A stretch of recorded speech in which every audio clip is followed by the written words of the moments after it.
Em 6 de agosto de 1945, os Estados Unidos lançam uma bomba atômica na cidade japonesa de Hiroshima. A bomba era conhecida como Little Boy. 3 dias após a explosão em Hiroshima, os Estados Unidos lançam a segunda bomba atômica sobre a cidade japonesa de Nagasaki. A bomba era chamada de Fat Man. E o que muitos não sabem é que essa nova arma, chamada Fat Man, era diferente e mais poderosa que a sua predecessora, pois enquanto a bomba lançada em Hiroshima, a Little Boy, consistia em 64 kg de urânio enriquecido para produzir uma explosão de 15 quilotons, a Fat Man consistia apenas 6,4 kg de plutônio, mas produzia 21 quilotons de explosão, mais de 2 milhões de bombas TNT. É fascinante notar que, apesar de sua menor quantidade de material físsil, a eficiência de Fat Man era superior à de Little Boy. Esse fato evidencia avanços significativos na tecnologia de armas nucleares, permitindo a obtenção de maior potência com menos recursos. Mas como essa arma tinha um poder destrutivo tão grande assim? E como funcionava sua engenharia para que tivesse sido produzida e ativada com sucesso nessa trágica missão de guerra? Essa é a heróica engenharia, e você está em Como Funcionava a Bomba Atômica Fat Man, usada em Nagasaki. Antes de entendermos os detalhes técnicos, é importante entender o contexto que a bomba Fat Man foi desenvolvida. Estamos no ano de 1945. O mundo está envolto em uma guerra global e os Estados Unidos, no esforço de acabar rapidamente com o conflito, buscavam uma arma capaz de causar um impacto decisivo. Nesse cenário, os cientistas do Projeto Manhattan se debruçaram sobre o desafio de desenvolver uma bomba atômica. O diretor científico do projeto era o Robert Oppenheim, considerado hoje como o pai da bomba atômica. Então, o objetivo dos Estados Unidos era criar uma arma tão poderosa que seu impacto fosse inegável, forçando o Japão a render-se e pondo fim à guerra. Assim, nasceu a Fat Man, uma das primeiras bombas nucleares a serem utilizadas em combate. Para compreender o funcionamento da bomba Fat Man, é fundamental entender o princípio da reação em cadeia. A reação em cadeia é um fenômeno fundamental que impulsiona ainda mais as bombas nucleares. Ela ocorre quando o nêutron colide com o núcleo de um átomo de urânio-235 ou plutônio-239, dividindo em 2 fragmentos menores e liberando uma grande quantidade de energia, além de liberar mais nêutrons. Esses nêutrons liberados podem então colidir com outros átomos de urânio-235 ou plutônio-239, dando início a uma reação em cadeia explosiva que destrói praticamente todo o material físico que conhecemos. A Fat Man utilizava o plutônio-239 como material físsil para a reação nuclear. O plutônio-239 é altamente instável, o que significa que é mais propenso a sofrer fissão nuclear quando atingido por um nêutron em comparação com outros isótopos de plutônio. Isso o torna ideal para a criação de uma reação em cadeia. A Fat Man também era uma bomba de implosão, o que significa que utilizava explosivos convencionais para comprimir o material físsil e iniciar a reação nuclear em cadeia. Seu formato era aproximadamente esférico, com um diâmetro de cerca de 3,5 metros e um peso de aproximadamente 4,5 toneladas. A camada externa da bomba era composta por uma estrutura de metal, projetada para resistir à pressão gerada pela detonação dos explosivos. Dentro dessa estrutura, havia uma série de explosivos de alta potência, colocados de maneira simétrica ao redor de um núcleo esférico de plutônio-239. Esses explosivos eram então detonados simultaneamente, gerando uma onda de choque convergente em direção ao centro da esfera. A compressão simétrica do núcleo de plutônio-239 causada pela onda de choque era crucial para iniciar a reação nuclear. Quando o núcleo atingia uma densidade crítica, os nêutrons liberados pela fissão nuclear, induzida pelos explosivos, eram capazes de colidir com outros átomos de plutônio-239, iniciando assim a reação em cadeia explosiva. Porém, não era só isso. Para aumentar a eficiência e a potência da explosão, uma estrutura chamada tamper era usada para refletir e direcionar os nêutrons liberados de volta para o núcleo, aumentando a probabilidade de colisões e, consequentemente, a eficiência da reação. Por fim, a Fat Man possui um sistema de detonação extremamente preciso. Um conjunto de explosivos chamados de iniciador era posicionado no centro da esfera, cercado por um esferoide de berílio. Quando os explosivos de iniciador eram detonados, eles geravam uma onda de choque que comprimia o berílio.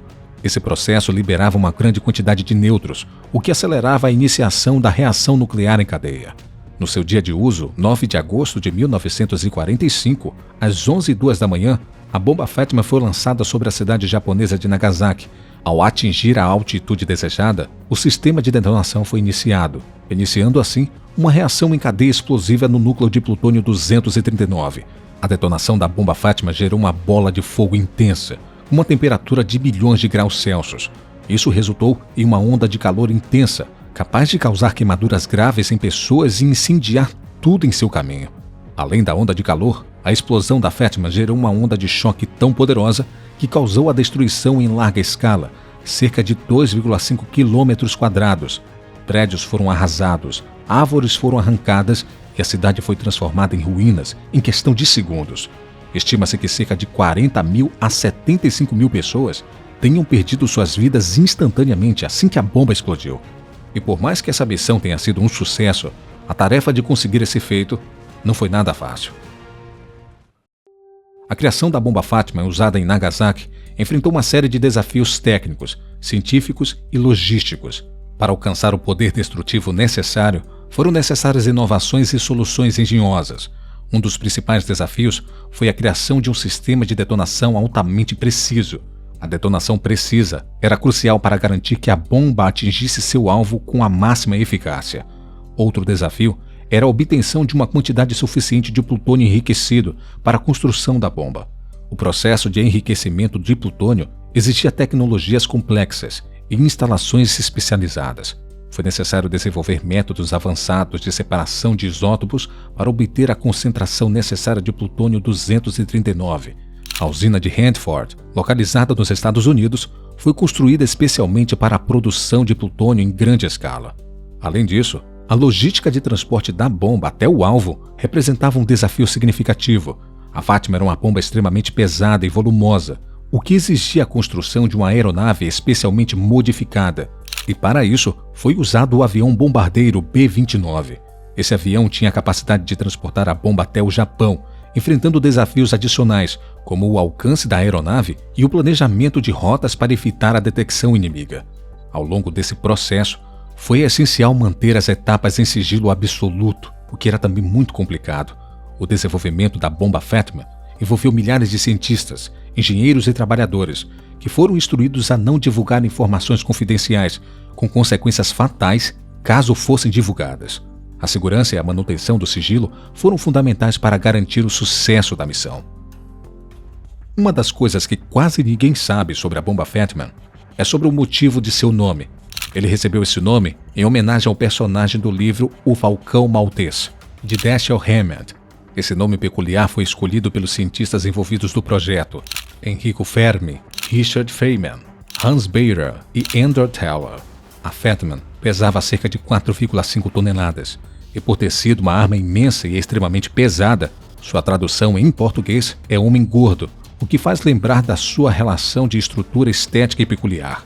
Embora a explosão da bomba Fatman tenha sido devastadora, por incrível que pareça, algumas estruturas e edifícios em Nagasaki resistiram ao impacto direto da explosão. Isso permitiu que algumas pessoas se abrigassem em espaços protegidos, sobrevivendo ao ataque. Outra coisa é que o alvo original da bomba não era Nagasaki, mas sim a cidade de Kokura. Porém, devido às condições climáticas adversas no dia do ataque, a cidade de Nagasaki foi escolhida como alvo secundário. E por mais que a onda de choque tenha sido devastadora, a geografia montanhosa de Nagasaki e o relevo acidentado da área protegeram parcialmente a cidade, reduzindo o impacto da explosão em comparação com Hiroshima. No entanto, a cidade ainda sofreu uma destruição significativa.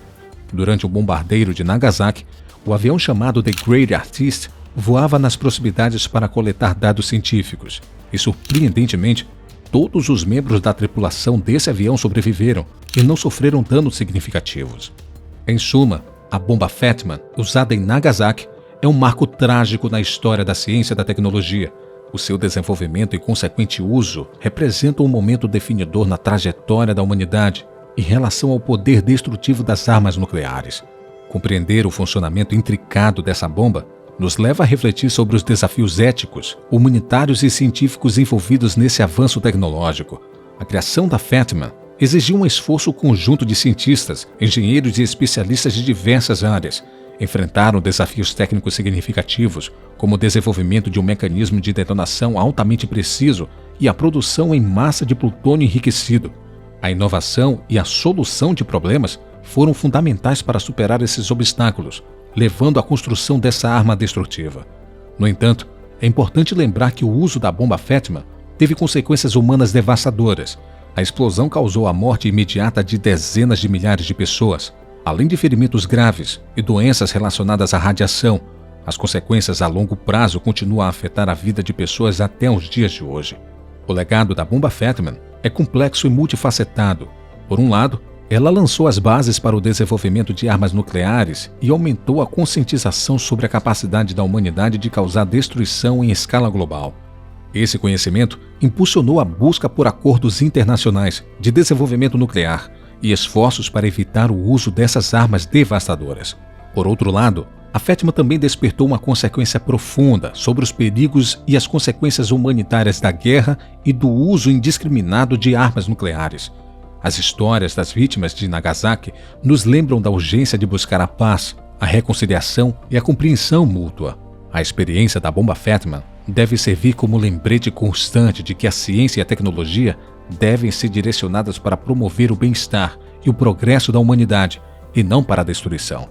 É nossa responsabilidade coletiva utilizar o conhecimento científico de forma ética e responsável, buscando a paz, a segurança e a cooperação internacional. A história da bomba Fatima nos desafia a enfrentar as complexidades morais e éticas associadas ao avanço tecnológico. Obrigado por ter assistido este vídeo até aqui. Se você gostou desse vídeo, deixe seu like, faça seus comentários e se inscreva no canal para sempre acompanhar os próximos conteúdos daqui da Heroica Engenharia. Eu vou ficando por aqui e até o próximo vídeo.